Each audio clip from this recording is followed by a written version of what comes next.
Hello guys, welcome to my another blog.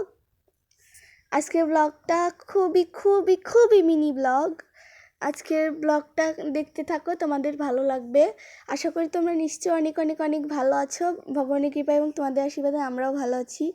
আজকে মা পূজার জন্য খই ভাজা হলো, তারপর আমি ভাবলাম মাকে আর উনুনের কাছে আসতে দিব না, তাই আমি রান্না করলাম সয়াবিন দিয়ে খিচুড়ি, যেটা মা একটু দেখিয়ে দিচ্ছিল, আমি ভালো পারি না।